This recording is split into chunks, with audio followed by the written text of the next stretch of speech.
Aujourd'hui, ça va être un exercice un peu particulier pour moi parce que je vais vous recommander une série que je ne suis pas tout à fait sûre de complètement apprécier moi-même. Ruby nous raconte l'histoire de Remnant, un monde violent dans lequel l'humanité lutte constamment contre les Grimm, des créatures mystérieuses et assoiffées de sang.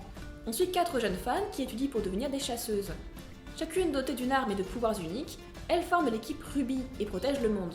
Ruby, armée d'une faux, est très rapide. Weiss, armée d'une rapière, utilise des glyphes aux effets divers. Blake, armée d'un ninjato, a le pouvoir de créer un double d'elle-même. Et Yang, armée de gantelets, peut encaisser les coups et les rendre au centuple. Autour d'elle, il y a toute une galerie de personnages. Autres étudiants, autres équipes d'apprentis chasseurs, professeurs et mentors, membres de la famille, intérêts amoureux et surtout des ennemis sournois qui fomentent les plans machiavéliques dans l'ombre. Quand elle ne se bat pas contre les Grimm, l'équipe Ruby déjoue les complots des trafiquants, de bandits et de rebelles et affronte de grands méchants qui veulent plonger le monde dans le chaos. Le reste du temps, quand il ne s'agit pas de découvrir le passé mystérieux de chacune d'elles et d'anticiper leur destin réel, les héroïnes se chamaillent et ont des amourettes. Voilà tout pour le pitch, et si vous êtes comme moi, vous avez peut-être l'impression d'avoir déjà vu cette recette et ces personnages ailleurs. Pour peu que vous soyez amateur de séries japonaises et d'histoires pour adolescentes, il y a de fortes chances que vous ayez déjà vu quelque chose d'approchant. L'héroïne maladroite mais hyper motivée qui veut protéger ses amis en faisant de son mieux, l'héritière froide et méprisante qui prend tout le monde de haut, la bimbo qui se met facilement en colère, la brune distante et taiseuse qui cache un passé mystérieux, l'idiot au grand cœur, la nunuche toujours optimiste qui a un gros marteau pour tout défoncer, l'assistante à lunettes qui a une cravache, la fille chat, la fille robot, on a affaire à des clichés. Et pas seulement dans leur caractérisation, aussi dans leur design. La série est un patchwork d'influences diverses, l'animation japonaise, les contes de fées, le magicien d'Oz, le jeu vidéo, les AMV et les machinima. Même au niveau de l'histoire, il n'y a pas grand chose de neuf, et clairement l'originalité n'est pas le point fort de Ruby, mais c'est pas pour autant que la série serait forcément mauvaise à cause de ça. Non, je ne trouve pas Ruby originale, et oui, je trouve que les personnages et l'histoire sont clichés. Même la mise en scène est cliché, avec les personnages qui prennent des poses débiles et déjà vues, juste parce que c'est cool. Néanmoins, ce sont des clichés plutôt bien exécutés à mon avis, et qui surtout ont le mérite d'évoluer. Les personnages acquièrent davantage de profondeur au fil des épisodes. Ils doutent, craignent pour leur vie, sont victimes de discrimination, affrontent le deuil et des traumatismes sévères, sont porteurs de causes militantes, etc. Même les méchants, d'abord franchement caricaturaux, ont fini par devenir un peu plus consistants. Quant à l'histoire, ce qui partait à l'origine d'une série assez agaçante sur une vie de collège avec des filles qui se chamaillent, des histoires de cœur et des balles de promo, a évolué vers des enjeux plus matures, un réel danger pour les personnages, une prise de responsabilité et des adolescents qui font le boulot à la place des adultes, parce que ces derniers sont aussi cryptiques et irresponsables que Dumbledore dans Harry Potter. Comme bien même le délire jeune fille frêle en robe à froufrou qui manie une arme 3 fois plus grande qu'elle, c'est pas mon truc et ça le sera jamais, mais j'insiste quand même pour qu'on jette un œil à Ruby. J'ai fait exprès de ne pas le dire en début de vidéo, mais Ruby est une web-série née aux États-Unis et pas, comme on pourrait peut-être le penser, un animé japonais.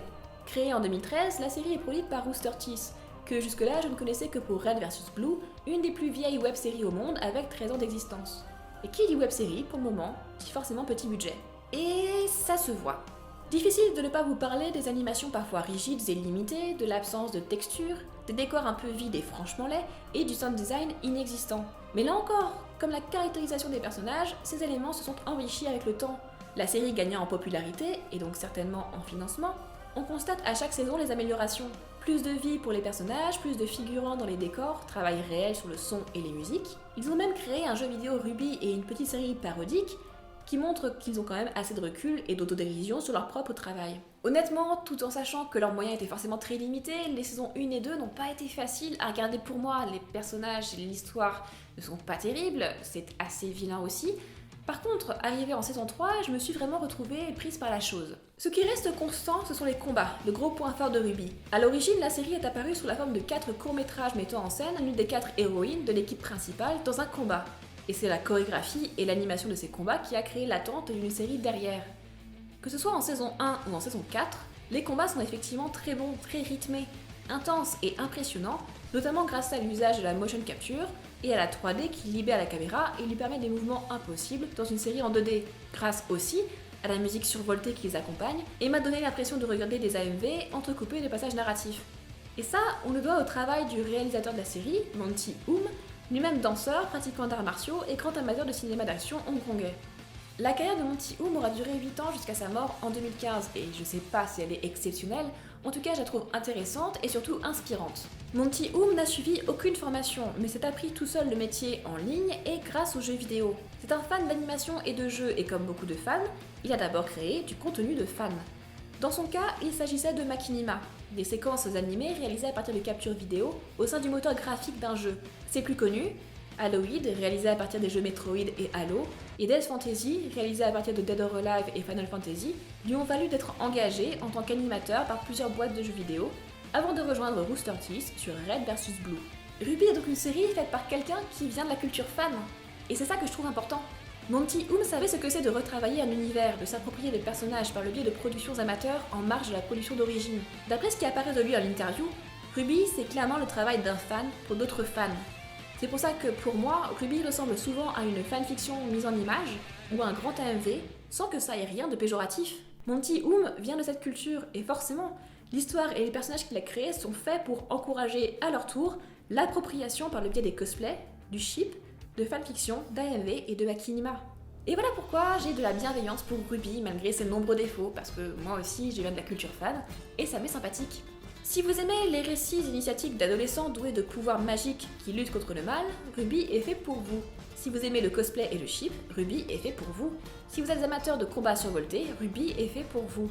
Et si rien de tout ça n'est votre truc à la base, comme moi, jetez-y peut-être un œil quand même, ne serait-ce que parce qu'il s'agit d'une web-série d'animation, et une des rares qui soit pérenne, et que c'est peut-être notre futur.